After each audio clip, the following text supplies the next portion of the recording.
compañeros de la Facultad de Derecho de la Universidad Anáhuac.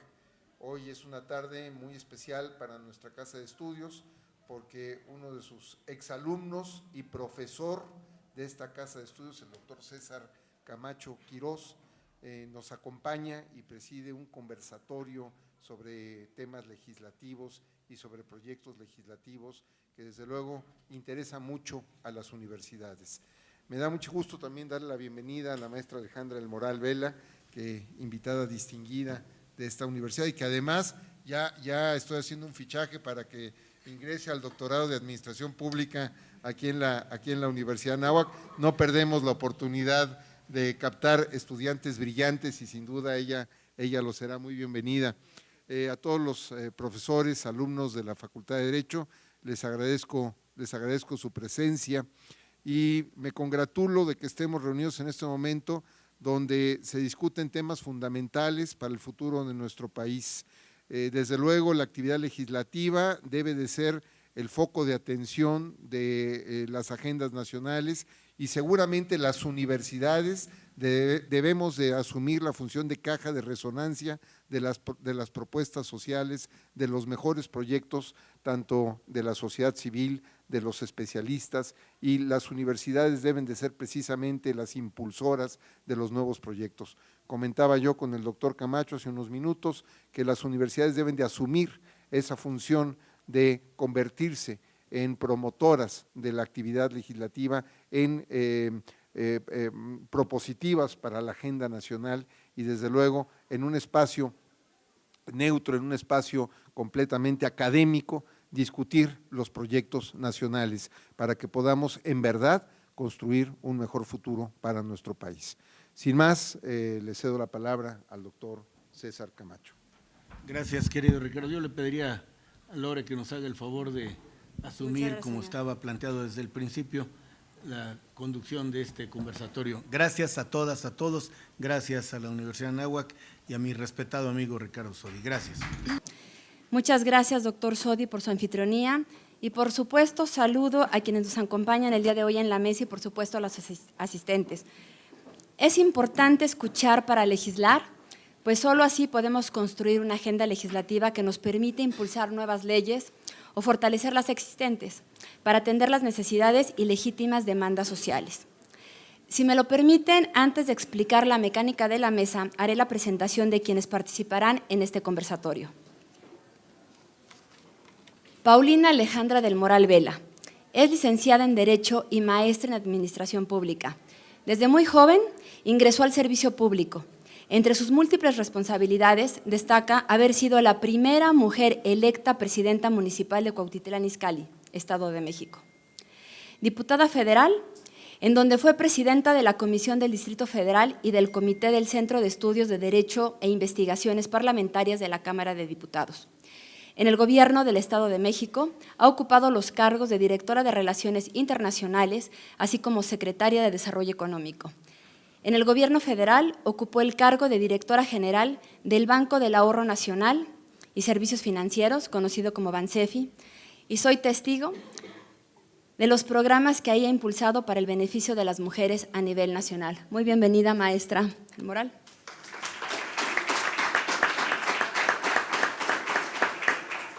De igual manera, tengo el gusto de presentar a Imelda Marrufo Nava, abogada, feminista y defensora de derechos humanos, cofundadora de la Red Mesa de Mujeres, que contribuyó de manera considerable para que el caso del asesinato de 8 mujeres en un campo de algodón en las afueras de Ciudad Juárez, Chihuahua, fuera traído por la Corte Interamericana y que la figura delictiva del feminicidio se haya reconocido por primera vez en una sentencia como delito contra los derechos humanos. Ha colaborado con sus compañeras en casos de violación a derechos humanos, desapariciones de mujeres, tortura, feminicidio y acompañamiento en etapas de los procesos de asilo político. Ha impartido cursos, talleres y conferencias sobre dichos temas en diferentes países, incluyendo Estados Unidos y Alemania. Así también ha recibido reconocimientos a nivel internacional por el trabajo realizado a favor de la defensa de los derechos humanos de las mujeres. Muy bienvenida, Imelda Marrufo.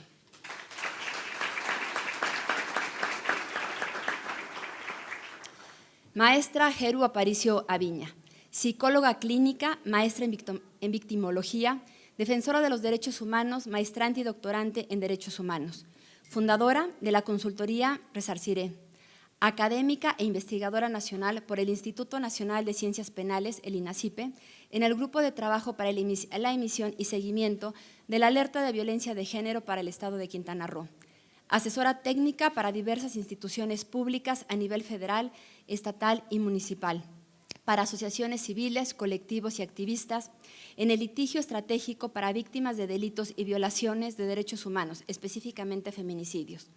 Académica en programas concernientes a los derechos de las personas víctimas del delito y violaciones de derechos humanos. Experta en diversas intervenciones victimológicas, derechos humanos, género y uso legítimo de la fuerza, formación para erradicar la violencia intrafamiliar masculina, entre otras. Aquí, si me lo permiten, les voy a decir que tuvimos que hacer un verdadero esfuerzo de síntesis para los amplios currículums de todas y de todos nuestros participantes. Gerbo Aparicio, muy bienvenida, muchas gracias por acompañarnos. Nelson Arteaga Botello, doctor en Sociología, miembro de la Academia Mexicana de Ciencia y miembro del Sistema Nacional de Investigadores, nivel 3. Ha escrito diversos libros y artículos sobre temas relacionados con jóvenes, feminicidio, violencia, delito en México, seguridad, sociología y sociedad civil, entre otros. Obtuvo el 5º Premio Iberoamericano de Ciencias Sociales, otorgado por la Universidad Nacional Autónoma de México, por el trabajo titulado ¿Qué hay de los feminicidios? Actualmente es profesor investigador de la Facultad Latinoamericana de Ciencias Sociales, FLACSO, sede en México. Muy bienvenido, doctor Nelson Arteaga.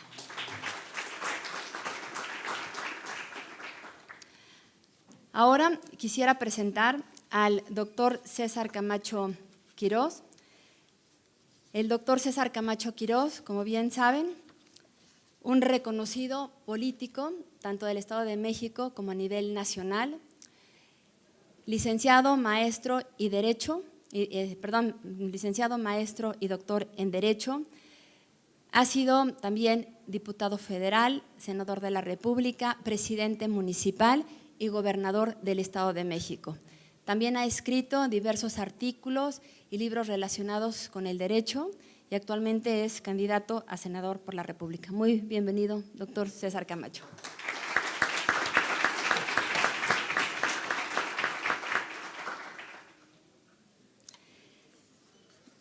Creo que, si me lo permiten, voy a presentar la mecánica de la mesa para iniciar este foro. Daré la palabra a nuestras expertas y expertos por un tiempo de 10 minutos. Gracias de nuevo a la Universidad Anáhuac del Norte y a Ricardo Sodi, su director, a la comunidad universitaria aquí representada por algunos de sus profesores y sus educandos. La convicción de quienes tenemos la oportunidad de construir una agenda legislativa es la necesidad de escuchar. Y escuchar a quienes no solo bien intencionadas, sino informadamente, mucho tienen que decir al respecto. Es también parte de mi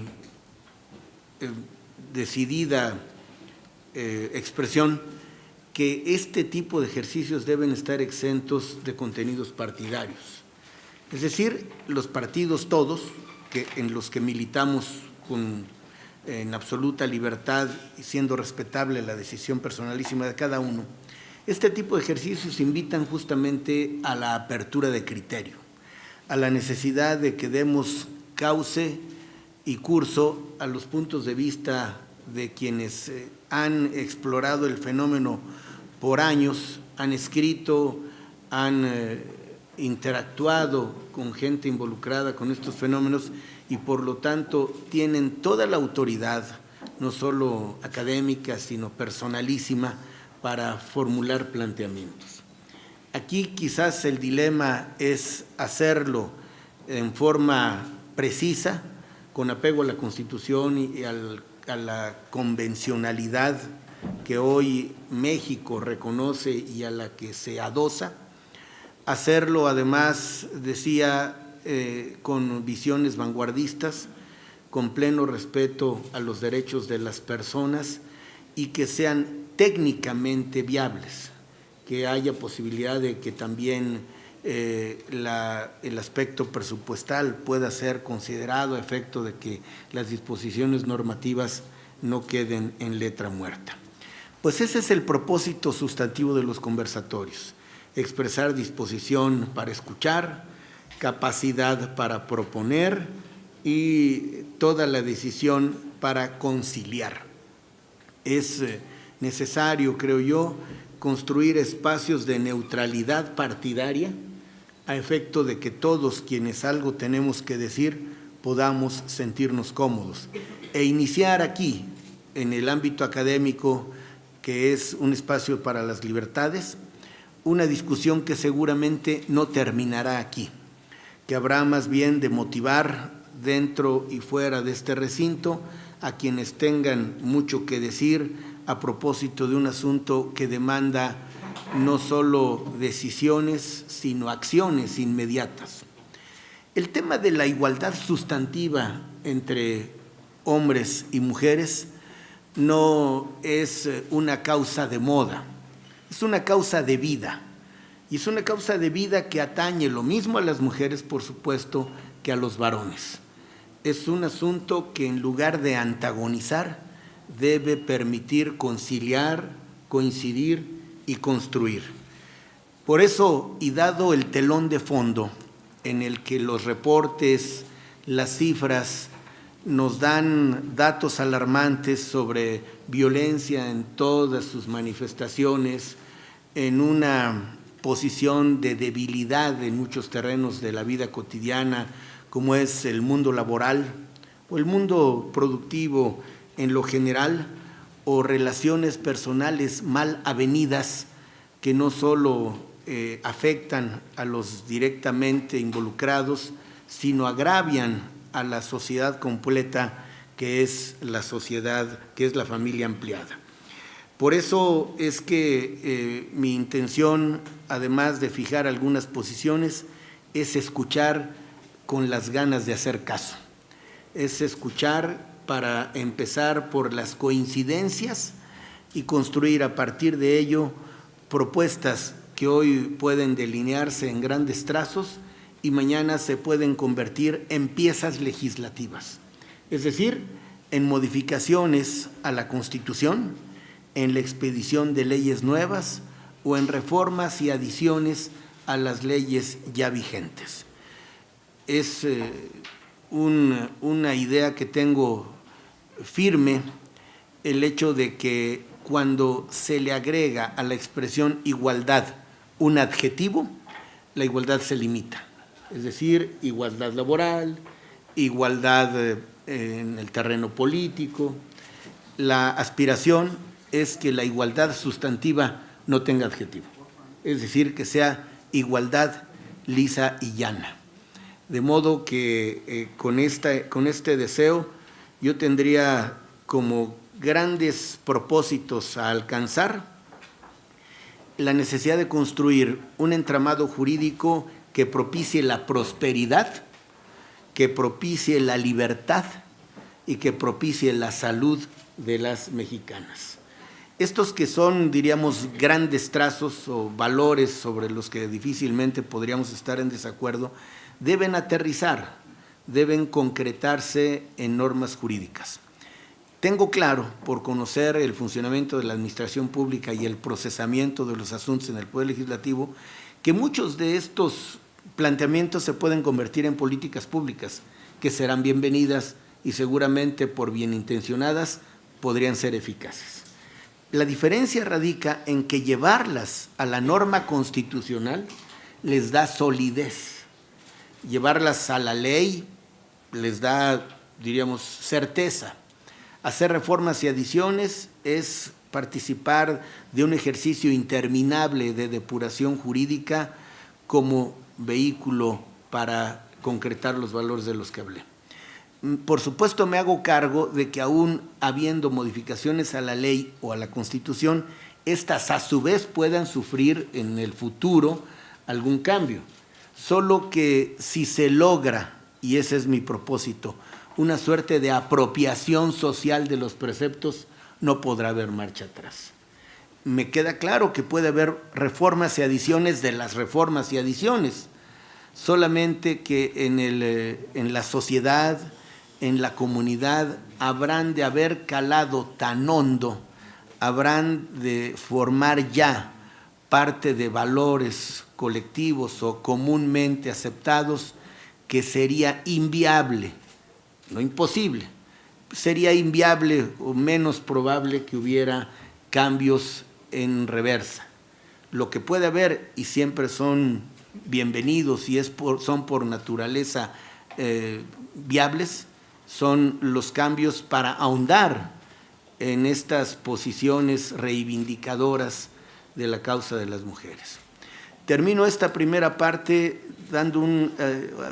compartiendo con ustedes una posición personal que a mi juicio lo comprende todo. Es decir, independientemente de ver en qué terrenos podemos avanzar en el ámbito legislativo para su perfeccionamiento, el principal y quizás más complejo de los cambios es cultural.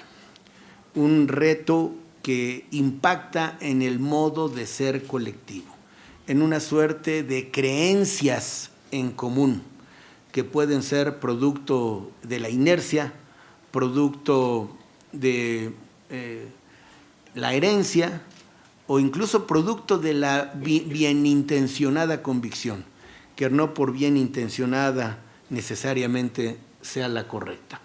Me refiero a la necesidad de promover, de impulsar una nueva masculinidad, porque lo que han ganado a pulso las mujeres, diríamos que se está arraigando, así en gerundio, no digo se ha arraigado, se está arraigando en esta manera de ser colectiva. Solo que habría que pasar de una actitud que me parece que todavía priva en algunos segmentos de la sociedad, en una actitud de cierta tolerancia, es decir, de tener que admitir algo a pesar de que no se esté totalmente de acuerdo con ello, pasar de la tolerancia al respeto, que entraña ya una reacción positiva, y del respeto a la colaboración, es decir, a hacerse cargo personal y socialmente de la promoción, de la defensa, promoción e impulso de esta nueva visión de la sociedad.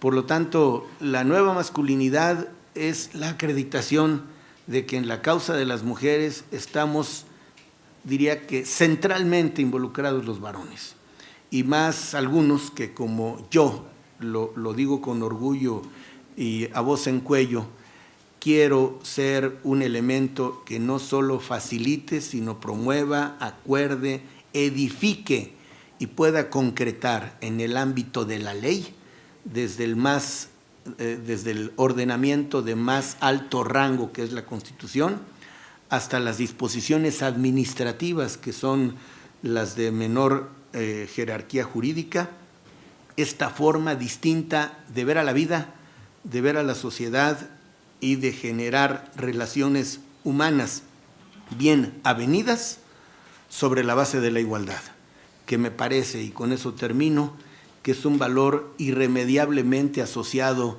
a otros dos que son singularmente apreciados en nuestra comunidad: la igualdad, la libertad, la justicia y la paz. Me parece que esta serie de eslabones hacen una cadena fuerte para que al final quien sea fuerte sea México completo. Gracias.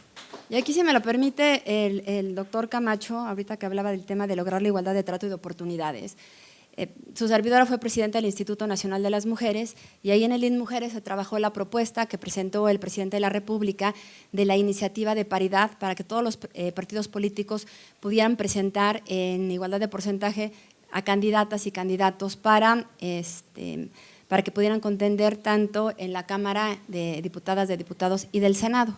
Después de esta iniciativa, pues ya podemos decir que ya a nivel nacional ya contamos con esta iniciativa de paridad, tanto para los ayuntamientos como para en el cargo de las legislaturas locales. Y quiero decirle aquí, doctor Camacho, muchas gracias, porque usted fue si no fue quien más después del presidente de la República nos apoyó para que esta iniciativa pudiera salir. Muchas gracias, doctor, y hay que reconocerlo. Ahora, si me lo permiten, le doy el uso de la voz a la maestra Imelda Marrufo Nava.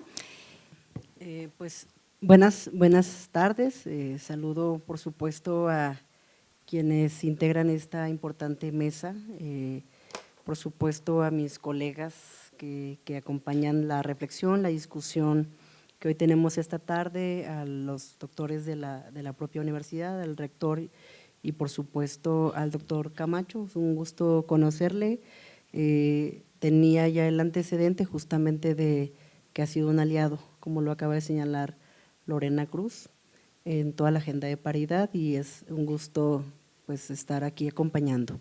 La perspectiva que yo voy a abordar es una perspectiva más de una reflexión desde el quehacer, desde el punto de vista de la sociedad civil organizada, que es el espacio en el cual digamos, colaborado y he sido parte los últimos más de 20 años pues no solo en Juárez, sino en varias acciones que hemos realizado en el país, y me sirve mucho la primera reflexión que nos hace llegar, que nos comparte el doctor Camacho, para que en la segunda parte de mi intervención breve comente algunas ideas como más de agenda legislativa. Entonces diré que la agenda, digamos, o la agenda que tiene que ver con la prosperidad, con la generación de procesos de paz, con la generación de oportunidades, pues yo la retomaría desde una perspectiva de un planteamiento que para mí tiene que ver con aspectos de carácter integral, con lo que usted nos va guiando, digamos, en la primera reflexión. Y para mí, bueno, hay un planteamiento que ya alguna gente que conocemos de estos temas, pues le hemos planteado desde una propuesta de cómo construir ciudades seguras. Y cómo construir ciudades seguras desde la perspectiva de seguridad ciudadana, no desde la perspectiva, digamos, bélica de la seguridad, sino en la lógica de la prosperidad, en la lógica de la oportunidad, de las oportunidades, y en la lógica de la construcción de relaciones igualitarias entre todas las personas, entre las propias mujeres, entre los hombres y las mujeres, ¿no? Y este asunto es el primero que yo coloco como una parte central. La agenda legislativa y, derivado de la agenda legislativa también, las políticas públicas que hoy construyamos como país no pueden estar al margen de la construcción de los procesos de seguridad desde la perspectiva de la ciudad. Y en ese sentido, para poder tener claridad sobre esta perspectiva de construcción de los procesos, hay dos aspectos fundamentales que hay que tener, tres aspectos fundamentales que hay que tener en consideración. Lo primero de ellos es la perspectiva de la prevención, ¿no? Y de la prevención en términos de cómo prevenimos el conflicto, cómo prevenimos la violencia, ¿no? O sea, es decir, qué acciones tenemos que hacer en el ámbito legislativo y en el ámbito de las políticas públicas para anticipar los hechos de violencia que tenemos en una localidad, en una entidad como esta. Y desde ahí, por eso es muy importante cómo articular las situaciones de prevención como desde un enfoque de la seguridad de todas las personas. Yo creo que hoy en día algo que nos preocupa mucho aquí al Estado y al país tiene que ver con ese concepto, ¿verdad? Y si lo articulamos desde el enfoque que se plantea como este asunto de las relaciones igualitarias, desde una agenda de igualdad así, ¿no? Punto, ¿no? Eso nos permite plantear el aspecto preventivo de las violencias diversas. Yo no me refiero solo a la violencia contra las mujeres, que es un tema en el que hemos trabajado por muchos años, sino a las violencias de todo tipo. Y el segundo aspecto que planteo para pensar en una perspectiva de seguridad ciudadana o de ciudades seguras, pues es la participación de todas las personas. Lo que hemos generado, seguramente en algunas localidades de esta entidad, así como en otras partes del país, tiene que ver con esos procesos de cómo la comunidad y desde las comunidades generamos participación y cómo la comunidad define generar su propia seguridad, sus propios procesos desde esta participación. Hoy las comunidades no pueden estar exentas de la propia construcción de su propia seguridad, ¿cierto? Y el tercer aspecto que yo planteo es que en el centro de estas seguridades, de esta construcción, pues tienen que estar en el centro las personas. Y plantear las personas tiene que ver con un asunto de qué es lo que necesitamos las mujeres, todas las personas y particularmente, ¿verdad?, como dicen, las mujeres primero, pues qué es lo que requerimos.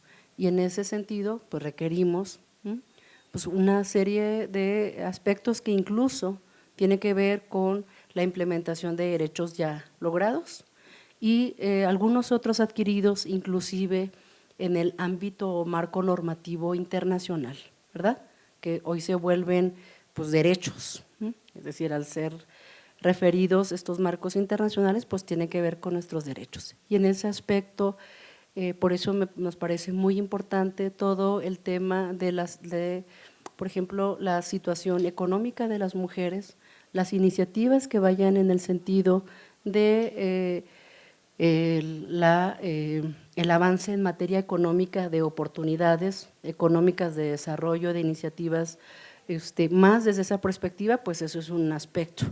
El segundo aspecto tiene que ver con todo el tema de las políticas de cuidados.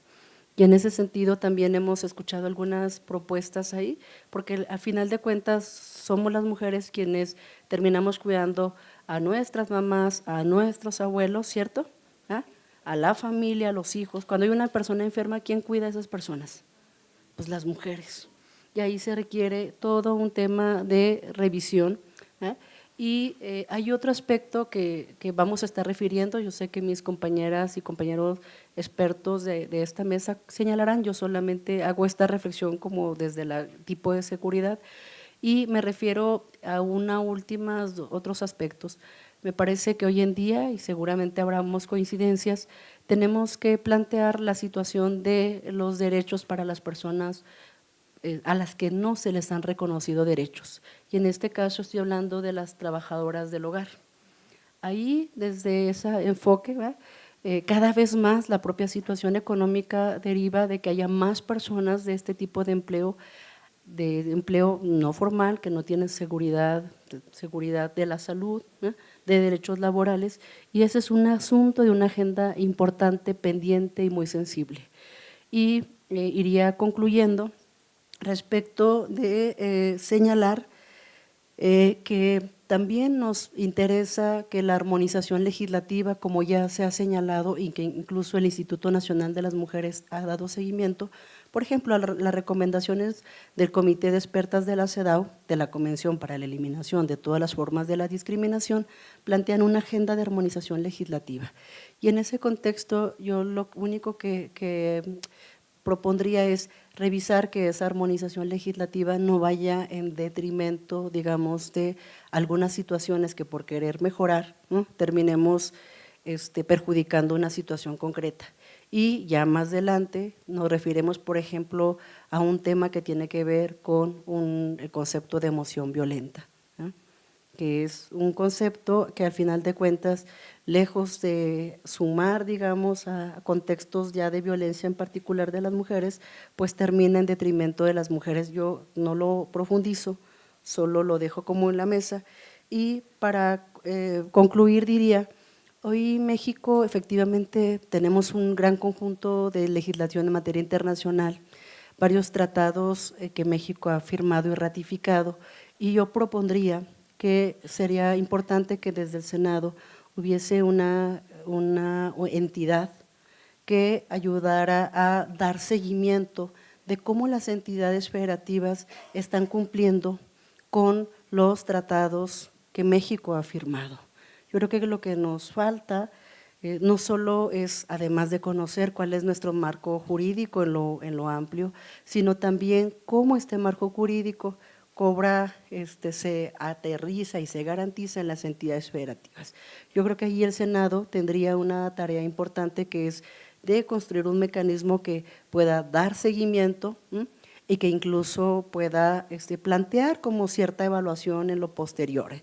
Hay experiencias significativas como el grupo de trabajo del protocolo de San Salvador, que tiene indicadores al respecto. Sería todo por mi parte para esta primera. Ahora, si me lo permiten, le doy el uso de la voz al doctor Nelson Arteaga Botello. Por favor, doctor. Gracias, muy amable. En primer lugar, gracias a las autoridades de la Universidad de Anáhuac, a César, a Alejandra, a Lorena, a Omar por la organización de este evento, de este conversatorio. Yo me voy a centrar particularmente en un tema que en los últimos años he venido trabajando con otros colegas y que tiene que ver de alguna manera con, o es el resultado de la conjunción entre la actividad académica y la actividad en el espacio público. Tiene que ver con el tema de la alerta de género en México. Como ustedes saben, la alerta de género tiene su origen sobre todo en la Comisión para Prevenir y Erradicar la Violencia contra las Mujeres en Ciudad Juárez, y su conformación actual me parece que es uno de los mecanismos más novedosos y desde mi punto de vista más exitosos en cierta parte para poder generar una serie de dinámicas al interior de los gobiernos estatales que permiten atender una diversidad de violencias que se viven en ciertas entidades, ¿no? Que tiene que ver con violencia directa, que tiene que ver con violencia estructural, con violencia en los hospitales, que tiene que ver con mecanismos de protección a mujeres que han sido objeto de violencia, tanto simbólica como física, etcétera, etcétera. Y me parece que es un ejercicio muy interesante que se ha desarrollado, que permite de alguna manera generar un espacio de discusión, diálogo y diagnóstico entre las autoridades estatales y federales, así como con grupos de académicos, tanto de las entidades federativas como investigadores de instituciones llamadas nacionales, ¿no? Y me parece que ese ejercicio ha permitido efectivamente el de poder generar transformaciones, han podido de alguna manera también generado alertas de género en distintos estados, como el caso de Morelos, por ejemplo, y que han puesto o han obligado a las autoridades estatales a generar, estrategias, ¿no?, de coordinación y organización a su interior para tratar de generar dinámicas que permitan frenar la violencia contra las mujeres y en particular el feminicidio. De esta manera es un mecanismo desde mi punto de vista que permite romper la inercia en los estados y en los gobiernos, que generó resistencias en su principio, pero que me parece que ahora incluso los estados resultan, pese a que se resisten a veces de que la alerta de género se declare en su territorio, son más accesibles o tratan de alguna manera de dialogar con las distintas organizaciones de la sociedad civil, los académicos y las distintas instancias federales sobre qué hacer en términos de la violencia. Me parece que la dinámica que se genera en estas alertas de género, en estos grupos de trabajo que se generan para determinar si se va o no a declarar la alerta, es muy novedosa, ¿no?, porque implica, insisto, este diálogo de distintos actores y sectores sociales. Pero también me parece que los resultados que se generan ahí también son muy provechosos, porque cada diagnóstico de alguna manera es una línea en particular que el gobierno estatal que ha sido declarado bajo alerta de género alerta de violencia o que está bajo escrutinio, de alguna manera se obliga a trabajar y se obliga, ¿no?, a realizar cambios en la manera en cómo está atendiendo este tema. No obstante, me parece que hay un problema que, varios, pero me parece que uno central y que varios académicos hemos estado discutiendo al respecto, tiene que ver con que la ley y la declaratoria de alerta tiene poca capacidad para poder obligar a los gobiernos a hacer algo, ¿sí? Y ahí uno empieza a observar cómo algunas de las desigualdades que observamos en la vida cotidiana de alguna manera también se observan en la vida institucional. Regularmente los estados que han sido declarados como en alerta de género, se les encarga, sobre todo sus secretarías generales de gobierno, a los DIFEMS locales de que se hagan cargo de la coordinación de este tipo de instancias, y lo que resulta es que en la estructura gubernamental de los estados, el DIFEM no tiene la posibilidad de negociar, ni de obligar, ni de presionar a una secretaría en la manera en cómo debe de hacer su ejercicio para frenar la violencia. Entonces ahí tenemos un desajuste institucional en términos de que, digamos, se reproducen las desigualdades de poder y las asimetrías en los distintos niveles de gobierno. Y uno puede observar ahí que en la medida en que no hay mecanismos legales, normativos y regulatorios que proporcionen una cierta fuerza para obligar a las autoridades, no hay responsabilidades con respecto a qué hacer con la alerta de género después. Y lo que sucede es que, si bien es cierto, el diagnóstico puede resultar muy interesante, muy operativo, el problema es que no hay posibilidad de obligar a los gobiernos estatales a moverse más allá de una recomendación.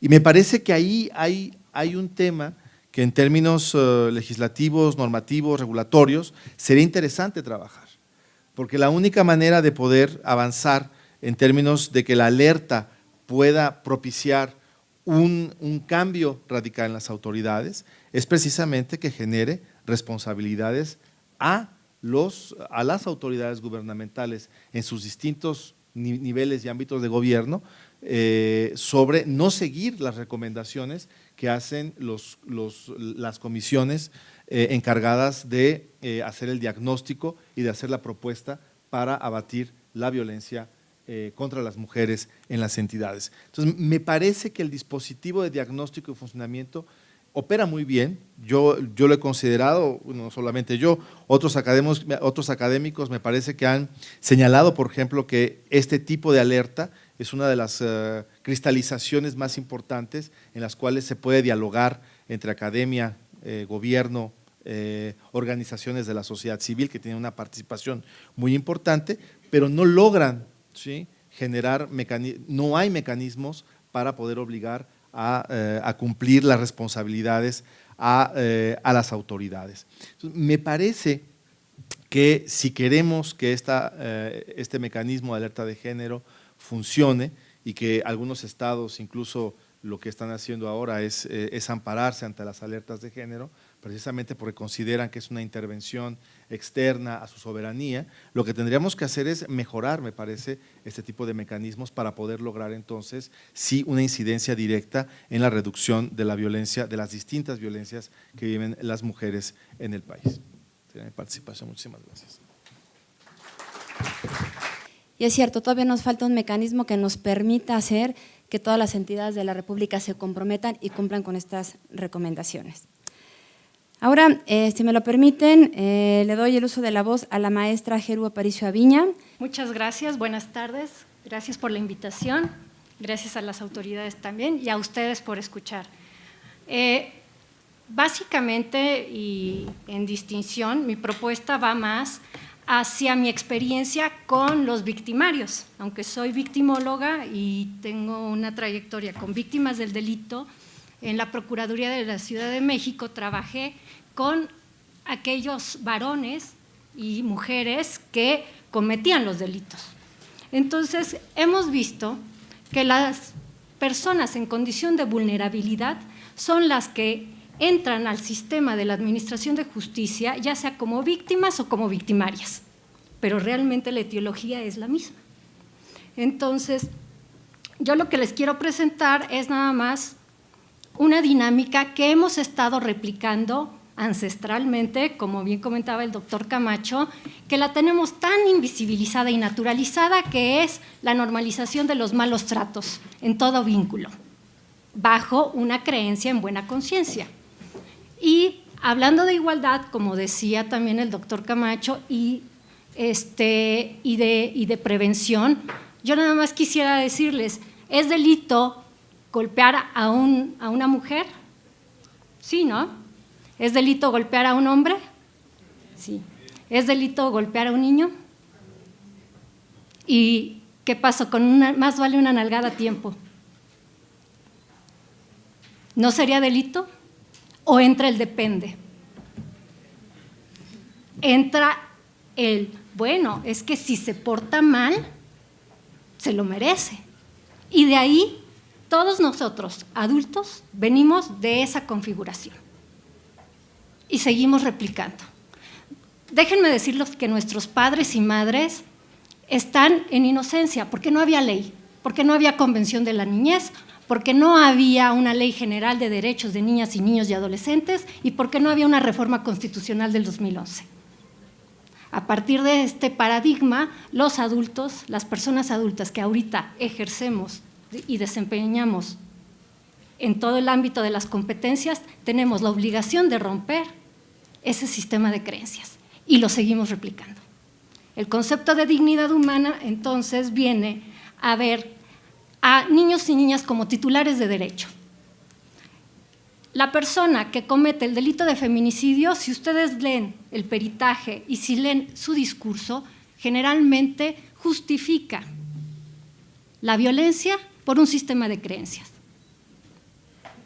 Cuando tenía mujeres detenidas por agresión hacia sus hijos o hijas, también los estaban educando. Entonces, la propuesta es que, pues sí, si nadie nace sabiendo ser padre y madre, la lealtad invisible, voy a saltarme este video. Es cierto que todos somos personas de bien y no nos traumamos, gracias a que hubo más buenos tratos que malos. Y mi primera incidencia y mi primer área para molestar su sistema de creencias, eso siempre les digo a jueces, juezas, que son a los que capacito, y ministerios públicos, es decirles, ok, cambio de paradigma, eres persona de bien y no te traumaste, no fue gracias a los golpes que te dio tu papá, tu mamá o quien te cuidó, es gracias a que hubo personas, entre ellos tus primeras figuras, que protegieron tu esfera de derechos humanos, que hubo alguien que te dio cariño, cuidados, que te alimentó, que te llevó a la escuela, que cuando te enfermabas ahí estaban. Sí, te ha de haber dado coscorrones, nalgadas, en efecto, pero hubo mayor calidad y protección de tus derechos humanos y por eso estás aquí. El resto de la población que no está en estos espacios son los que llegan al sistema de creencias porque se quedan ahí, en esta justificación. Y era horrible ver padres y madres detenidos porque perseguidos por la chancla voladora, los niños o niñas seguían corriendo, se caían y paz, homicidio culposo. ¿Alguien quiere matar a su hijo o su hija? No, había realmente una intención de educar y de crianza.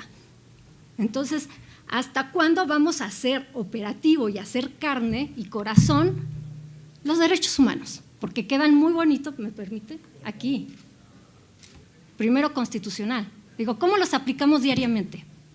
¿Cómo que hacemos y cómo materializamos el principio de dignidad humana? Diario, con los vínculos bien tratantes. Pero ¿qué pasa cuando no le otorgamos a la población competencias y se piensa que el no golpear es no poner límites? Se da entonces el pendulazo. Aquí la problemática entonces es que estamos creando estructuras psicópatas cuando no hay límites. Entonces sí tenemos ahí un hueco en donde cada vez tenemos niños o niñas adolescentes que cometen delitos, claro, porque no hay tampoco una infraestructura ni una política pública que habilite a la población para criar y educar en buenos tratos. No la hay. Entonces, el primer desafío es empezar por nosotros y por nosotras a reflexionar qué tanto replicamos el más vale una nalgada a tiempo. Cuando capacito policías federales o ministeriales en el protocolo de Estambul para erradicar y sancionar la tortura, siempre es la justificación del abuso de poder sobre el cuerpo del otro, igual que el feminicida, igual que nosotros. Entonces no somos tan buenos y tan buenas. siempre digo, no están tan lejanos realmente los imputados o las personas que cometen delitos de nuestro sistema de creencias. Hay que agregarle nada más 3 grados y un mal momento. Entonces, a ver, sigo. ¿Le puedo adelantar? ¿Por ahí? Ok, miren, yo trabajo mucho con el ENVIPE, que es la encuesta sobre victimización, y también con la ENDIRE, que habla sobre los vínculos. Gracias. Échenle un ojo, no es cuestión ahorita de pasarlas, pero quiero que vean los impactos que hay de estar viviendo dinámicas maltratantes, que no todas las personas están en la condición que nosotros estamos. Vean el grado que tenemos de homicidios dolosos, homicidios violentos. ¿Esto cómo le afecta a la población? ¿Cómo va incrementando? ¿Por qué? Porque, por supuesto, el doctor Narro habló la semana pasada de este enfurecimiento colectivo o encabronamiento colectivo, y yo hablaba, claro, tenemos población cada vez más doliente, de estrés postrauma, en depresión, en ansiedad, en angustia, una población masculina que no le queda claro el enfoque de derechos humanos y toda la política pública que hay en la garantía de protección a los derechos humanos de las mujeres. Digo, ¿qué hemos hecho con los varones para desmontar este constructo de masculinidad tradicional? Porque ellos te dicen, oiga, es que ahora las leyes protegen más a las mujeres. Digo, dígame cuál no protege a los hombres. Y le estoy hablando de jueces y juezas. Digo, dígame cuál. Digo, no hay, vea cómo todo es cultural. Cuando entrevistaba feminicidas me decían, es que ella me provocó, es que ella por vestir así, es que ella por dejarme. Digo, bueno, ¿a quién no le queda claro todo el ejercicio de autodeterminación de una mujer? ¿A la mujer o al hombre? ¿A quién le hace falta conocimientos, herramientas conceptuales para comprender que ha cambiado el paradigma? A los varones. Tenemos un Instituto Nacional de la Mujer, qué bueno. Digo, tenemos fiscalías especializadas, qué bueno. Yo no estoy diciendo, debe de haber una para hombres, no. Simplemente digo, ¿no sería buen momento de empezar a deconstruir la masculinidad? Porque sabemos que si los feminicidios están a la alza, es porque hay un proceso de duelo donde todavía a los hombres no les termina por cuadrar la igualdad sustantiva. Entonces, ¿qué es lo que proponemos? Bueno, sí, reforzar leyes, reforzar programas, porque ciertamente la alerta de violencia de género viene a traer el tema, pero esto es una política de Estado, el enfoque de salud mental también. Cambió el Estado-nación, cambió el paradigma, cambió la situación económica. Ustedes saben perfectamente que no es lo mismo hace 20 años. Y tenemos una población que no sabe gestionar la frustración, el dolor. Tenemos impactos a todo nivel, pero los malos tratos que vienen desde la infancia, que laceran dignidad, afectan la estructura cerebral. Y entonces eso es lo que hace que precisamente la población que deviene en víctima o en victimario no haya tenido la oportunidad que por fortuna nosotros sí tuvimos. Un entorno suficientemente bueno en salud mental para estar aquí compartiendo esta charla y estos momentos. Muchas gracias. Pues muchas gracias. Y bueno, y es cierto, debemos de seguir trabajando con el tema de las nuevas masculinidades. Ahora le doy el uso de la voz a la maestra Alejandra del Moral. A todos los panelistas que hoy nos acompañan, doctor, mi compañero de fórmula, un placer y un gusto estar con usted.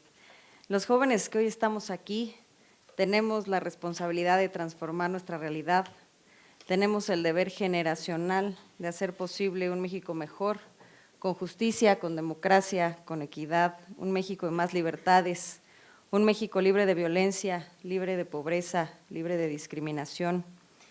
Y a lo único que no tenemos derecho nosotros los jóvenes es a dejar de ser idealistas. un México mejor es posible a partir de los ideales, de los valores, de los principios y, por supuesto, lo más importante, de la acción, y nuestro deber es hacer posible esos ideales.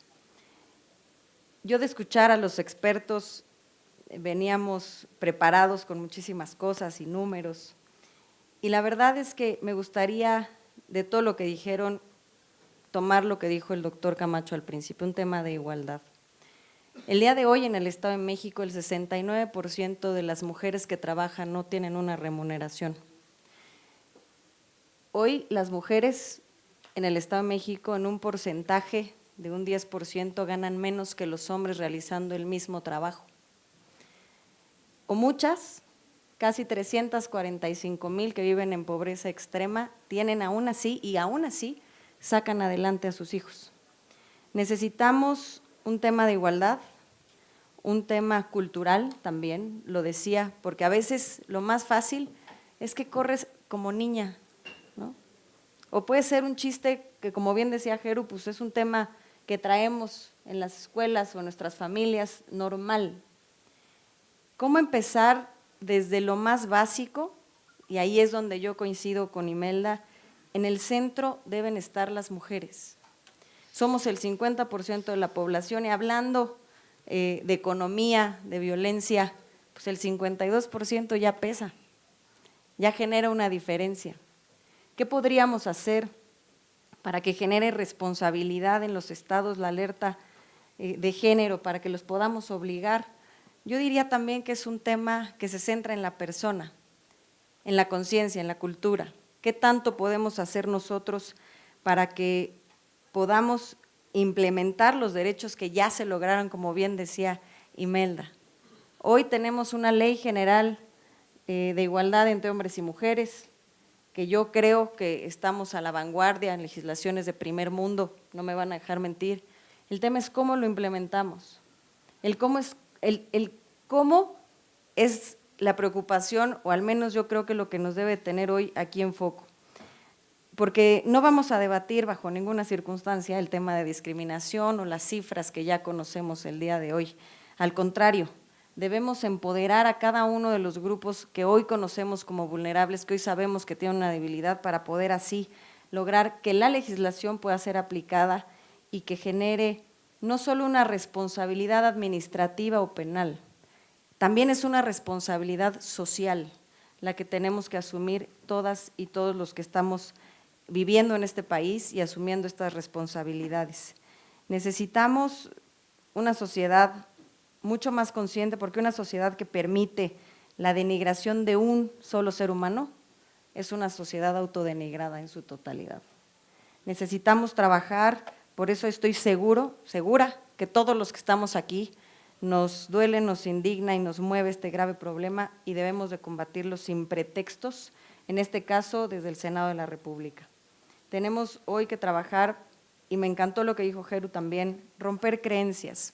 Vivimos en una sociedad de creencias, y para poder romperlas hay primero que romper las creencias de uno mismo. Todo empieza en el trabajo también de cada uno y cada una de nosotras. Aquí donde quiero yo hacer alguna reflexión, jóvenes, porque yo creo que los principales enemigos de los jóvenes o de las propias mujeres a veces son la apatía, la indiferencia o la falta de solidaridad ante los problemas de los demás. Y la actividad política es consustancial a la vida social. No hay vida sin sociedad, sin la política, en sociedad sin la política, y no hay política fuera de la vida en sociedad. Y lo mismo ocurre con el derecho, aquí a los futuros abogados. El derecho es la parte fundamental que regula los actos externos del hombre, de cada uno de los miembros de la sociedad, y es el que impone los límites a los gobiernos. El derecho y la política son inseparables. El derecho positivo lo dictan los órganos de representación, y estos son constituidos por la voluntad política de la ciudadanía. Son materias íntimamente relacionadas, y así es como sucede en nuestro país. Hoy para mí lo más importante, o lo que me llevo, o lo que de veras me da mucha emoción, saber que la igualdad, saber que el rompimiento de creencias, que el centro deben de ser las mujeres y la realidad. Hoy la legislación por nuestra propia cultura y nuestra propia historia, le obliga a las mujeres, ¿no?, a tener un rol en casa. Y eso nos obliga a veces a no poder generar un equilibrio entre el éxito profesional y el éxito personal. Si eres muy mujer, si eres muy guapa, si eres muy exitosa, si eres muy mujer, necesitas quitarte diamantes de la corona, porque si no es muy pesada para muchos. Aquí esta parte de la nueva masculinidad es fundamental, que todas y todos reconozcamos qué es lo que necesitamos, que construyamos, a mí me encantó esta parte y me la llevo mucho, un mecanismo de evaluación y de seguimiento de cómo vamos, de qué ha pasado y de cómo vamos a darle puntual seguimiento al cumplimiento de la legislación, que yo estoy convencida que las dos leyes que hoy tenemos, tanto para abatir la violencia contra la mujer como para generar igualdad, son de primer mundo. Ahora tenemos que trabajar por tener una realidad social, una realidad cultural, una realidad educativa que nos permita esta igualdad entre hombres y mujeres. Muchas gracias. Ahora, si me lo permiten, daría inicio a la sesión de preguntas y respuestas, donde muy respetuosamente les vuelvo a solicitar que las preguntas sean concretas y en la medida en que sean concretas podremos, que se podrán contestar muchas más. Yo solamente quiero comentarles a todos ustedes, a ti, a nuestra amiga Lorena, que como tú sabes, empoderar a una mujer es darle la herramienta para que pueda ser autónoma. Y esto tiene efectos multiplicadores, porque cuando tú empoderas a una mujer, no la empoderas solamente ella, empoderas a sus hijos, empoderas a su madre, empoderas a sus hermanas. Invertir en empoderar a una mujer es empoderar a la sociedad. Muchas gracias. Agradecer al director por este tipo de actividades, a ustedes también. Y bueno, mi duda es, ¿cómo romper esas creencias que tenemos? ¿Cómo romper esas cadenas? Y cómo hacer entender al hombre la existencia de la igualdad y la mujer, y qué estrategias se harían a través del Senado para hacer entender al hombre la existencia de la igualdad. Esas serían mis preguntas. Mi nombre es Ricardo Madrazo, estudiante de esta facultad, y mi pregunta es un poco menos profunda, pero me gustaría saber si me podrían dar una definición, más especialmente a la maestra Imelda, de qué es feminista, porque así la presentaron en su semblanza, y quería saber un poco más de eso. No es que yo sea machista, pero muchos de nosotros como hombres en ese mismo sentido no sabemos qué es esto, no sabemos hasta dónde llega y a veces hasta pensamos que ya llega a ser desigualdad hacia los hombres. Entonces quería saber eso. Aquí tengo otra muy interesante. Llegando al Senado, ¿qué propondrán Alejandra del Moral y César Camacho para avanzar en la consolidación de espacios en los que las mujeres nos sintamos en igualdad de condiciones laborales, sociales y de seguridad?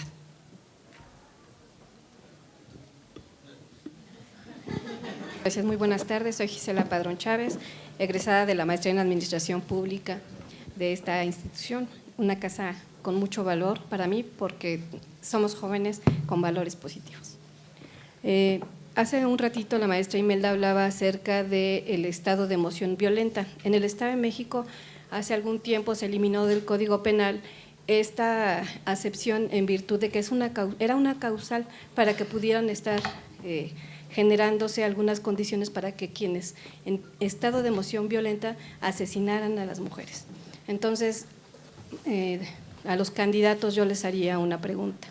Sabemos de su solidaridad y de todo el trabajo que usted ha hecho para apoyar a las mujeres, y a la maestra Ale pues le reconocemos también que siempre nos ha estado apoyando de manera solidaria. Desde el Senado, como bien lo decía la maestra Imelda, ¿cuál será la actividad preponderantemente en materia legislativa para continuar con esta armonización legislativa en materia de derechos humanos para las mujeres? Muchas gracias.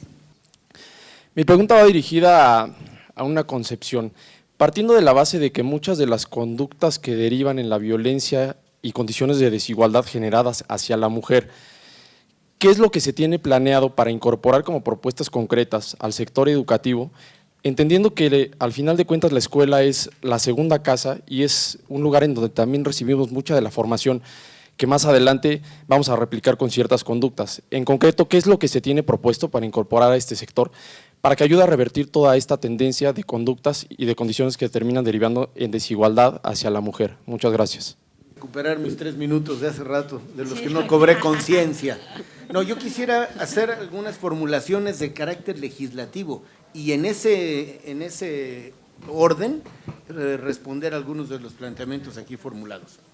Hace rato yo comenté que me parecía indispensable precisar, consagrar con sus letras la igualdad sustantiva. Pues hay que cambiar la Constitución, o mejor dicho, hay que adicionar el artículo 4º para establecer la igualdad sustantiva. Y toda vez que en el orden jurídico mexicano de cambiar la Constitución, automáticamente, o mejor dicho, estaríamos obligados a hacer la concordancia legislativa de toda la legislación secundaria. Pero aún ante la omisión legislativa, es decir, frente a la posibilidad de que no legislemos, en una controversia jurídica sobre la fuerza normativa de una legislación secundaria respecto de la constitucional, va a ganar siempre la constitucional. O sea, más nos vale, o más les vale a los legisladores, que espero que Alejandra y yo lo seamos, hacer ese ejercicio de adecuación de la legislación secundaria para que no choquen las normas, sino, dada su naturaleza, la Constitución tendría que establecer el marco general, el establecimiento clarísimo de la igualdad sustantiva, porque así esa es la base no solo para legislar, sino para interpretar.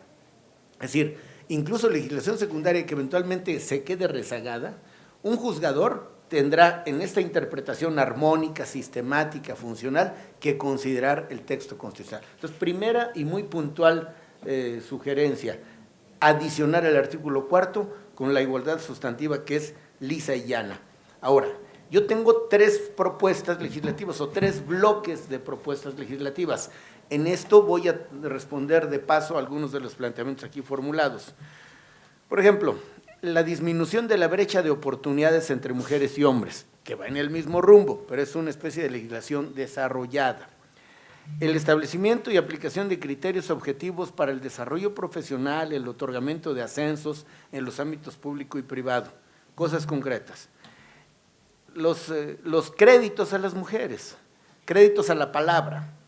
Hoy una mujer que no tiene una constancia de ingresos o que no cumple con una lista interminable de requisitos no será sujeta de crédito. La palabra crédito viene del prefijo credere, que es creer. Pues en lo que más hay que creer es en la palabra de las mujeres, porque la evidencia demuestra que son gente que cumple. Entonces me parece que es algo muy concreto. El reconocimiento del trabajo doméstico, de la importancia del trabajo doméstico y, por supuesto, la obligatoriedad o el otorgamiento de prestaciones de seguridad social, es decir, fraseado de manera llana, seguro social para las trabajadoras domésticas. Los salarios parejos, hay constancia de que teniendo el mismo perfil profesional, haciendo el mismo trabajo, en promedio las mujeres ganan 30% menos que los varones. Salarios parejos, mismo esfuerzo, misma paga. Y una cuestión que atañe no solo a mujeres, pero las involucra, un mejor futuro para mujeres y hombres adultos en plenitud. Es decir, la atención a personas de la tercera edad, que se hace más aguda la desatención cuando se trata de mujeres. Diríamos que esta es una evidencia empírica. No los abrumo, pero tengo ubicados cuáles serían las leyes que se impactarían, que al menos son 3. O sea, tengo claro cuál sería la norma específica. Segundo gran apartado, el fortalecimiento de todas las familias. Otra vez, me parece que la visión integral es no solo la mujer, sino el entorno familiar, en el que la mujer tiene que guardar, o mejor dicho, que tiene que reivindicar el valor de su presencia, de su contribución a una familia. Esto tiene que ver con la distribución equitativa de las responsabilidades. Algo muy concreto, la custodia compartida en función del interés superior de la infancia. Y algo muy concreto que aquí ya se comentaba, aunque esto quizás no tenga necesidad de llevarse al texto legal, sí aprovechar la educación para revertir tendencias.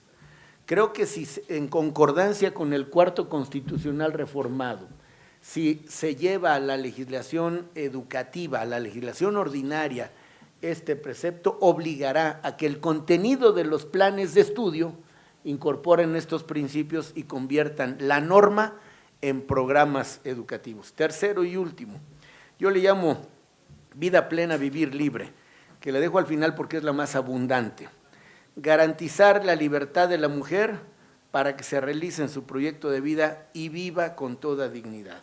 Aquí tiene que ver con algo que Jeru nos compartía, que es fortalecer la atención de calidad a las víctimas. Es decir, yo mismo he sido partícipe de la elaboración de una ley de víctimas, pero ahora le introduzco un elemento, la calidad de la atención. Es decir, no basta con que haya una política de atención a las víctimas para cubrir el expediente, y entonces se observa aunque no se cumpla. O sea, alguien diría, estoy cumpliendo con la ley, sí, pero no en términos de calidad en la atención a las víctimas. Y esto ayuda a prevenir y combatir otro fenómeno frecuente, que es la revictimización, que es una especie de doble dolor. A la víctima se le revictimiza, a veces no solo por el victimario, sino que paradójico, hasta por las autoridades que la hacen vivir un segundo calvario en la búsqueda de justicia. Algo más, la educación de la que hablaba con perspectiva de género, sin discriminación ni estereotipos.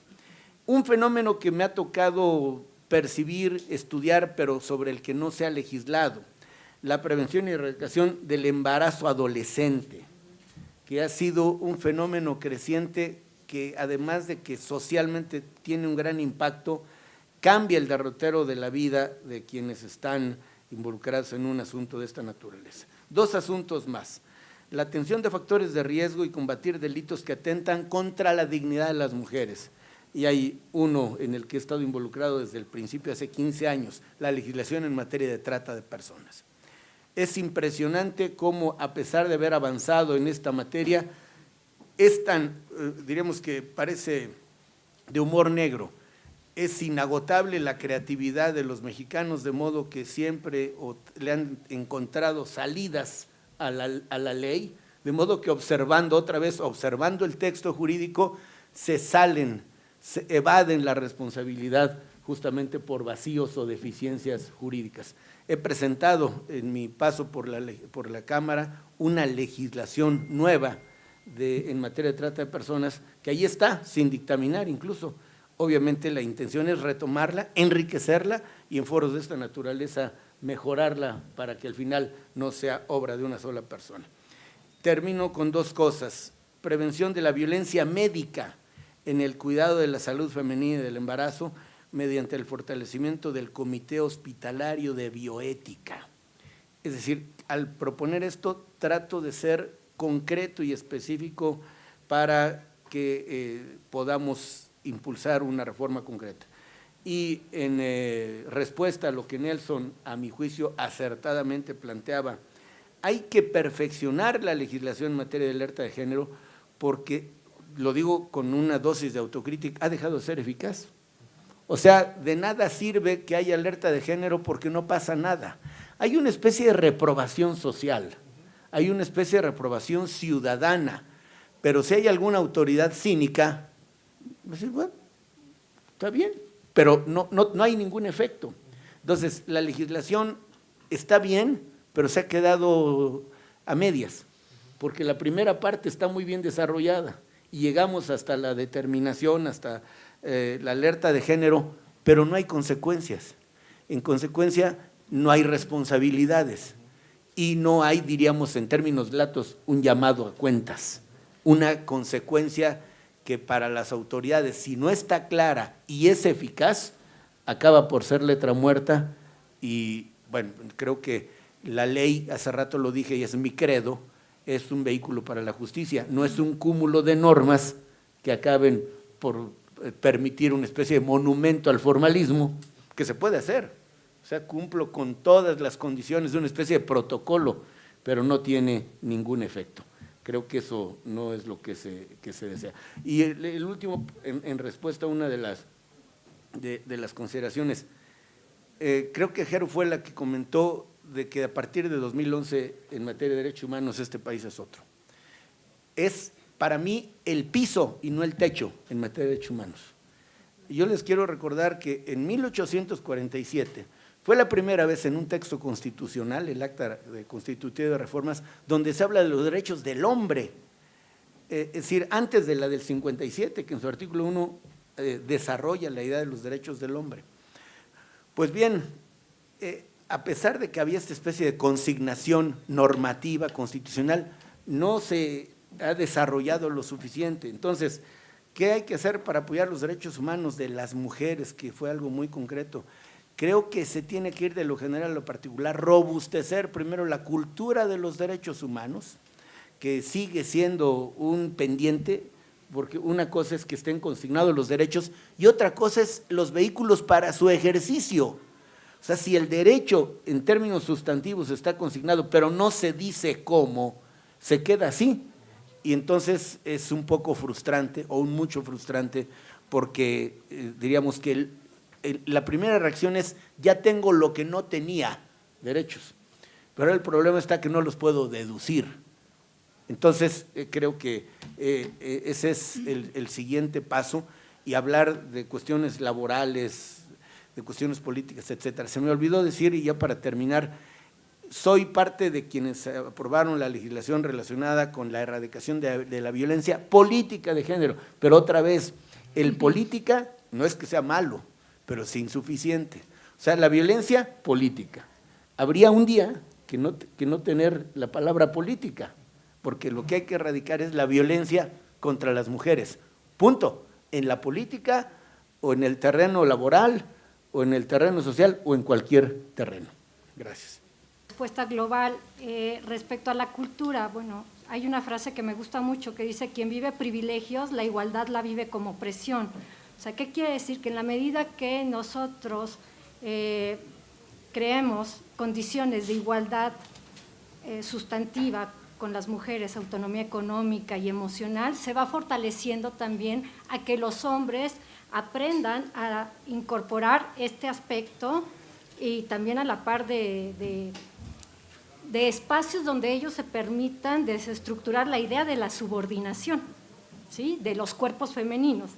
Quién me sirva, quién me atienda, quién me cuide las emociones, que finalmente el estado de emoción violenta, y a esto vengo, ¿por qué sirve la metodología en perspectiva de género? Es que cuando yo me decían, me justificaban un feminicidio en un estado de emoción violenta, le digo, a que te compruebo que el estado de emoción violenta no le da con el jefe, ¿sí? No le da con el compadre.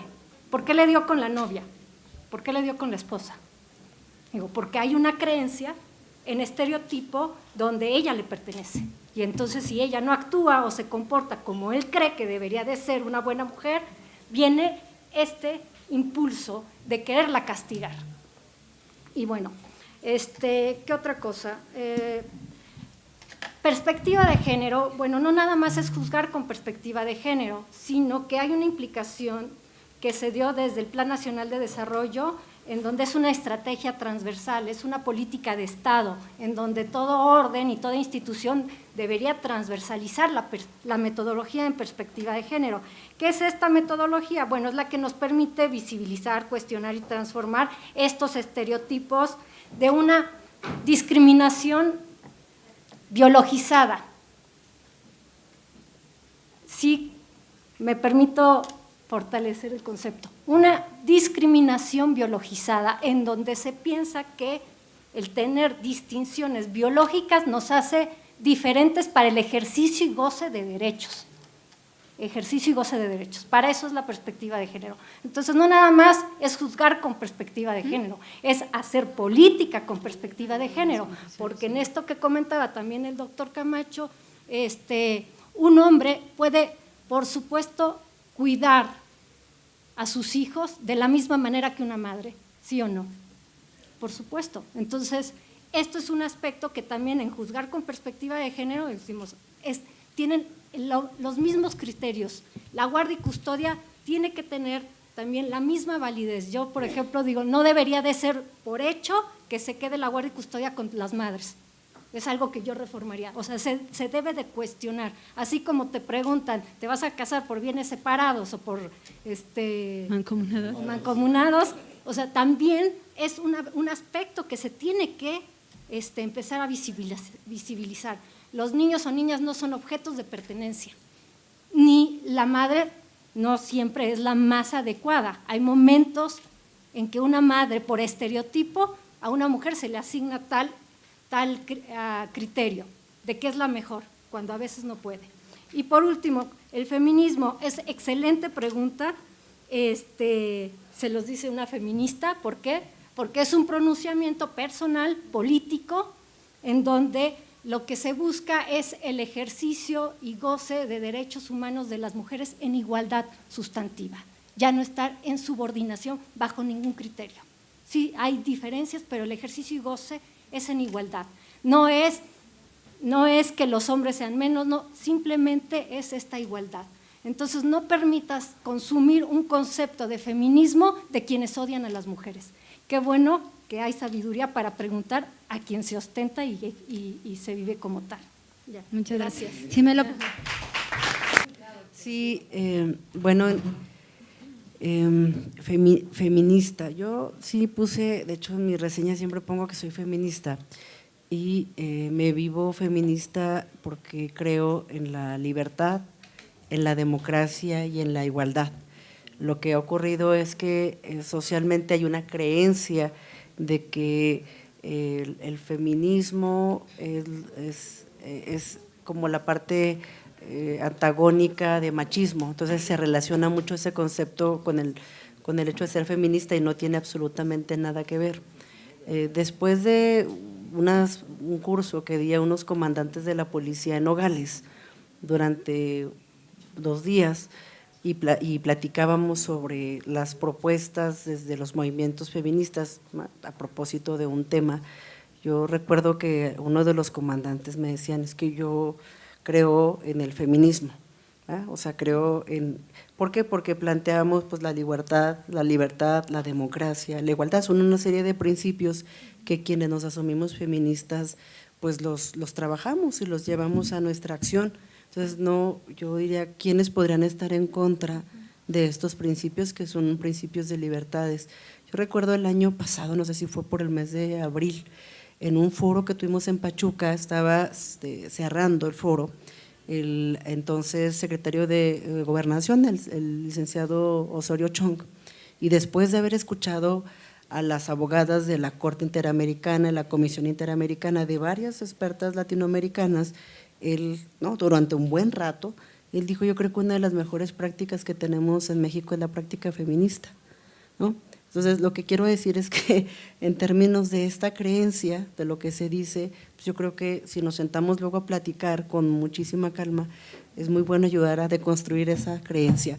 Solo rapidísimo, Lorena, si me permites, juzgar con perspectiva de género, adicionalmente de lo que plantea la investigadora, yo lo digo desde el punto de vista jurídico, la primera sala de la Suprema Corte de Justicia, nosotros hacemos litigio también entre los tribunales, litigio estratégico, y la primera sala de la Suprema Corte de Justicia de la Nación establece con mucha claridad que es juzgar con perspectiva de género. Perspectiva de género pues es una categoría para el análisis que establece metodologías, mecanismos para poder entender la construcción social de lo que se ha construido como lo propio de las mujeres y de los hombres, y juzgar con perspectiva de género es una obligación de los operadores del sistema de justicia para que ante casos que se presenten puedan conocer e identificar las discriminaciones que se viven, ¿no?, construidas históricamente hacia las mujeres, cuáles son las situaciones de desventaja, y en ese contexto incluso se han construido un protocolo para juzgar con perspectiva de género en el país. La sentencia de Campo Algodonero, que es una, digamos, jurisprudencia ya en México, establece que hay que juzgar de acuerdo al contexto, ¿verdad?, de una sociedad, es decir, no solo sobre los hechos particulares que le ocurrieron a Alejandra, sino conocer cuál es el contexto en el que vive Alejandra ante una situación social, ¿no?, que la lleva, digamos, a estar en una posición, digamos, de víctima o de imputada. Y entonces el contexto tiene que ver hoy en día mucho para juzgar. Por ejemplo, algunas de las pruebas cuando se juzga con perspectiva de género que planteamos son ahora la de contexto. Y entonces quienes estamos en los tribunales haciendo litigio, pues presentamos unas testigos expertos o expertas sobre el contexto. El INMujeres y el maestro Pablo Navarrete ha sido un testigo experto en algunos de los casos en el norte, en Juárez. Las periciales de contexto en relación con una víctima, por ejemplo, o con una persona que está siendo imputada, obran y son tomadas en consideración por las juezas y por los jueces. Es una metodología entonces muy clara que hoy en día pues es de las metodologías más importantes, y hay una obligación, dice la Corte Interamericana de Derechos Humanos en el caso de Campo Algodonero, que hay que juzgar de acuerdo a con estos elementos. Gracias. Muchas gracias. Creo, Ricardo, que la pregunta que tú hiciste fue fundamental, ¿no? Todas estamos igual en esta parte de qué tanto nos asumimos feministas o no. Y yo creo que ahí es donde empieza que no hay competencia entre hombres y mujeres, somos absolutamente complementarios. Nosotras las mujeres los necesitamos por naturaleza y ustedes también a nosotras. Y aquí es donde yo quiero hacer la conclusión, en donde el tema de igualdad es fundamental, en donde tenemos las mujeres que alcanzar las mismas oportunidades y los mismos derechos que por naturaleza tenemos y que ya han sido reconocidos, pero ahora tenemos que lograr que se implementen en una sociedad. Y aquí es donde, debo decirlo también, todos los ciudadanos somos políticos en tanto conformamos a la sociedad mexicana. Todos ocurre de manera consciente o inconsciente. Y aquí es donde yo quiero invitarlos a todos que como ciudadanos y más como universitarios tengamos plena conciencia de este privilegio y de esta responsabilidad, que cuando ejercemos el derecho de criticar, estamos también haciendo uso de nuestro derecho en la polis. Y queremos hoy que todos se formen parte, y lo digo yo, estoy segura también por mi experiencia con el doctor César Camacho, que yo no puedo hablar todo lo que dijo, no le puedo dar cátedras al maestro, pero sí puedo decir que venir de la mano con un hombre que entiende de igualdad, que entiende de oportunidades, que hoy juventud y experiencia están en una fórmula al Senado, que por primera vez pudiéramos tener una senadora joven en la historia del Estado de México y mujer, es romper inercias y resistencias, como bien decía Nelson. No es fácil, pero estamos dando la batalla y yo creo que aquí es donde los necesitamos a ustedes los hombres, en donde nos ayuden a nosotras a demostrar qué tan fuertes somos, qué tan valiosas somos, pero sobre todo qué tan capaces somos de generar una sociedad de igualdad, de condiciones, de circunstancias, y que sobre todo nos den a nosotras la oportunidad de demostrar que no solamente es un asunto de género, es también un asunto de capacidad y es un asunto de que como mujeres tenemos todo para bien representar, en mi caso, ¿no?, a la ciudadanía, a mi sociedad, y en lo particular, en cada una de las actividades de la mujer, podemos perfectamente dar una batalla y seguir teniendo un México próspero, mientras sigamos empoderando al 50% de la población que somos nosotras. Muchas gracias. Más del 50%. Lo único que quiero señalar es que me parecen muy interesantes las propuestas que se han planteado ya esta tarde. Creo que es un conjunto de propuestas integrales que efectivamente no las habíamos escuchado. Yo creo que hoy en día tenemos que pugnar por estas propuestas de igualdad en todos los ámbitos, en el ámbito de cuidados de CIA, de oportunidades laborales. El doctor Camacho hizo ya extensiva como un listado de varias iniciativas en materia, digamos, legislativa, y yo básicamente decir que acompaño también y celebro lo que dice la maestra Alejandra en el sentido de la coincidencia para poder establecer estos mecanismos, maestra, de seguimiento para la revisión de estas leyes que se han planteado o que se plantean hoy en día en el Senado de la República. Yo creo que la confianza ciudadana se va a generar y ganar cada vez más en la medida en que la gente, la ciudadanía, sepa y pueda entender y vivir cómo se están implementando estas leyes, y para eso estos mecanismos o este mecanismo en el Senado va a ser fundamental de importancia, porque lo que va a hacer es que la gente vuelva a creer, que la gente que ha dejado de confiar en algunos momentos, pues vuelva a generar una confianza de que las leyes están, que las leyes se implementan y que las leyes están para que la gente viva en libertad, en democracia, en igualdad y en seguridad. Solamente para decir algo sobre el tema de la cultura. Me parece que el tema de cuando uno dice que esto es un tema cultural y que entonces eso implica una gran transformación, que hay que hacer cosas, digamos, de gran calado, que van a llevar mucho tiempo, me parece que no es tan cierto. Yo creo que más allá de la educación que se puede impartir en las escuelas y en las instituciones formativas, creo que también hay la oportunidad en la sociedad de poder hacer, digamos, de aprender de ciertos eventos que permiten poner sobre la mesa los temas de la desigualdad, los temas de la discriminación y de la inequidad, en particular el caso de las mujeres. Y eso me parece que ha sido un ejercicio que en otros países se ha llevado a cabo y que resulta muy interesante.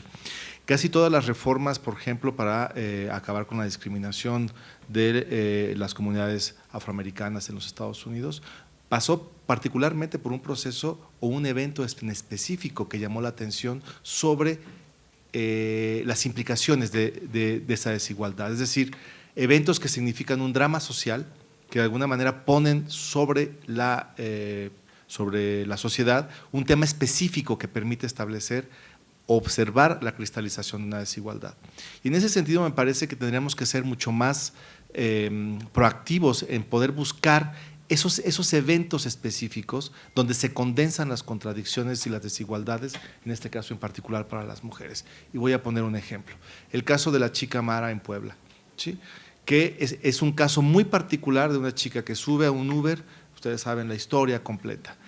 Ese caso en específico cristaliza y condensa, por un lado, los prejuicios y las tipificaciones sobre el comportamiento de una mujer, pero por otro lado también pone en juego a la sociedad civil, que demanda una serie de transformaciones en las instituciones regulativas que de alguna manera comienzan y se pueden operar, pero que después fallan, entre otras porque hay un evento mayor que se presenta en ese momento, que es el terremoto del 19 de septiembre. Pero hay casos muy particulares, en específico, obligar a ciertos servicios como Uber o Cabify, que fue en este caso, a hacer responsables a sus conductores del tipo de, digamos, del servicio que están prestando, ¿sí?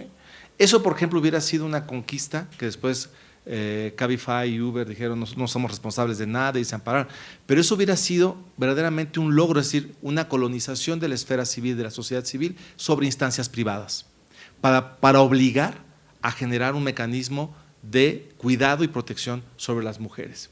Y también otro tipo de elementos que estuvieron en juego en ese caso, me parece que lo que nos hace falta es poder observar estos dramas sociales como se hace en otros países, que permite de alguna manera poner sobre la mesa de discusión desigualdades, discriminaciones y procesos de asimetría de poder en cada caso. Y eso me parece que podría ser muy relevante en este caso. Ahí es donde la cultura tiene pies y voz. No en las aulas, donde regularmente uno puede aprenderlo, puede uno sistematizarlo, procesarlo, pero sale a la calle y funciona de otra manera. Pero en estos eventos, la cultura tiene pies y manos y voz. Y entonces uno puede dialogar, uno puede discutir y uno puede criticar con esa cultura que está caminando y está hablando. Y entonces sí, impactar directamente en las instituciones regulativas de la esfera civil. Muchísimas gracias. Abonar que el entrenamiento en vínculos, en buenos tratos es diario, o sea, diario se ejercita y diario es una posibilidad. También el cuestionar de qué manera la cultura crea estas subordinaciones a través del lenguaje.